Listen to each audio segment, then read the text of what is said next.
कि जिस 1 लाख पद के लिए आपके बीच में द्वंद्व है, सही बच्चे, जिस 1 लाख पद के लिए लड़ रहे हैं वो 1 लाख नहीं, सिर्फ 55,000 पद हैं जिसके ऊपर ये 1 करोड़ बच्चा लड़ाई कर रहा है। जिस 1 करोड़ बच्चे ने एग्ज़ाम दिया है वो सिर्फ 55,000 पदों के लिए ही दिया है।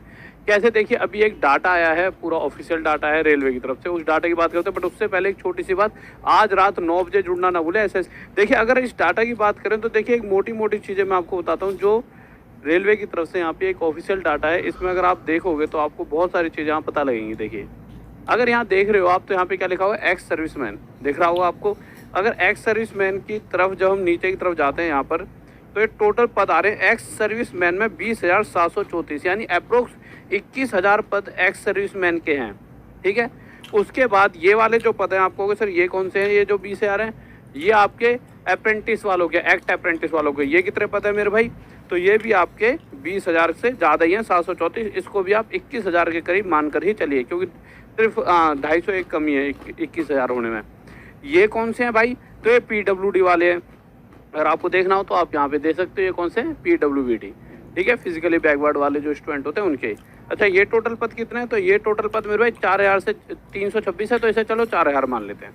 तो अगर इस तरह से आप देखोगे तो टोटल 21 और 21 42 और 42 और मेरे भाई 4, आपका कितना हो गया 46,000 पद कहीं ना कहीं, यानी 46 को चलो अप्रोक्स 45 में मान ले तो 45,000 पद इन 3 जगहों में ही बटे हुए हैं। और जबकि यहाँ फॉर्म सिर्फ कितना बच्चा भरता है, मैक्सिमम 50,000 बच्चा भी फॉर्म यहाँ नहीं भरता है। यहाँ तो सिर्फ 18,000 ने भरा है, यहाँ 10-15,000 भरता है और यहाँ शायद 2-3 हज़ार बच्चा फॉर्म भर रहा होता है। हाँ, इसका फ़ायदा आपको मिल सकता है, परंतु अगर दूसरे तरीके से सोचा जाए तो 1 करोड़ 15 लाख में से अगर ये 30, 40, 50,000 बच्चे हटा दिए जाएं तो 1 करोड़ 15 लाख बच्चे कहीं ना कहीं इन सीटों पे लड़ रहे हैं। कौन सी वाली, जो बची हुई 55,000 सीटें हैं।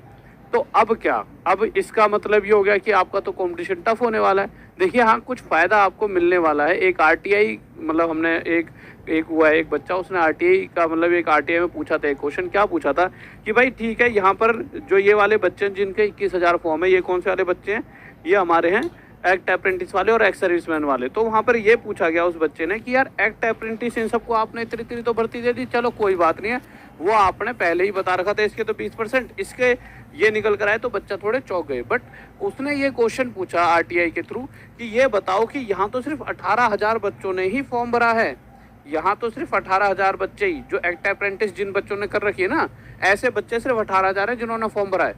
अब उन सभी की जॉब लग जाए तो भी 3,000 रह गए, उनका क्या करोगे। इसी तरह से एक्स सर्विसमैन में तो 10, 11, 12,000 ही भरते हैं, क्योंकि कोई रेलवे में होके ग्रुप डी की ही क्यों भरेगा, एक्स सर्विसमैन है तो थोड़ी ऊपर के लिए लड़ रहा होता है। तो यहाँ पर भी रह जाएंगी 4-5,000 खाली, और PWD में भी रह जाएंगी 2-1,000 खाली। तो इनको तो कम से कम इन बच्चों में बांट दो जो आप जैसे बच्चे हैं जो नॉर्मल स्टूडेंट तैयारी कर रहे हैं। तो RTI का रिप्लाई आया ये, इसमें कहा कि हाँ अगर हम बात करते हैं एक्स सर्विसमैन और देखिए एक्ट अप्रेंटिस वालों की, तो उन्होंने पहले ही कह रखा था कि जो भी बच्चे हुए पद है, जैसे यहाँ पे कहीं ना कहीं अप्रोक्स 3-1 हज़ार पद बच जाएंगे एक्ट अप्रेंटिस वालों के, ये तो नॉर्मल बच्चों आप जैसे बच्चों में बढ़ जाएंगे। इसके अलावा अगर एक्स सर्विसमैन वालों के लिए इन्होंने यहाँ पे रिप्लाई करा है, थोड़ा सा इसे अगर आप बड़ा करना चाहो तो बड़ा कर सकते हो, आपको ये दिख जाएगा। देखिए अगर यहाँ पर देखते हो तो लिखा हुआ in order of merit vacant vacancies of ex serviceman will be fulfilled, कि हाँ अगर ये खाली रह जाती हैं तो इस मतलब इस पूरे RTI का रिप्लाई है तो ये भरी जाएंगी नॉर्मल बच्चों के थ्रू। तो हाँ, इसमें आपका ये फ़ायदा हो जाएगा कि अगर यहाँ पे 10-1 हज़ार एक्स सर्विसमैन लग गए तो 11,000 ये बच जाएंगे आपके लिए, 3,000 आपके लिए ये हो जाएंगी। पर PWD वालों के लिए उन्होंने साफ साफ मना करा है कि PWD की अगर सीटें बचती हैं तो नॉर्मल बच्चों में नहीं बांटी जाएंगी, वो उन्हीं बच्चों को मिलेंगी। आगे जाके फिर से वैकेंसी निकलेगी ना तो उसमें ऐड होके, पर वो PWD वालों के लिए ही रहेंगी, वो नॉर्मल बच्चों के लिए नहीं दी जाएंगी, क्योंकि वो उनके लिए ही पहले से मतलब बना रखे हैं। तो ये आपके अंदर बढ़ सकती है, तो ये आपका एक अच्छा सा फायदा भी निकल कर आ रहा है। बट कहीं ना कहीं दूसरे तरीके से सोचा जाए तो जितना भी बच्चा आप अगर देखो तो 1 करोड़ से ज़्यादा बच्चा जो लड़ाई कर रहा है वो सिर्फ 55,000 पदों पर ही कर रहा है। अगर दूसरे तरीके से देखा जाए 1 करोड़ 15 लाख 50,000 कुछ बच्चों ने फॉर्म भरे हैं, अप्रोक्स 50,000 तो ये हो गए, 1 करोड़ 15 लाख तो फिर भी रह गए, वो सारे इस 55,000 के लिए लड़ रहे हैं। तो इस तरह से थोड़ा सा ये यहाँ पे चीज़ें ऐसे करके आपको देनी चाहिए थी, बट चलो इनको उन्होंने जो भी करा, बट हाँ जो बच जाएंगे वो पद आपके लिए आएंगे, ये एक पॉजिटिविटी भी है। अब देखते हैं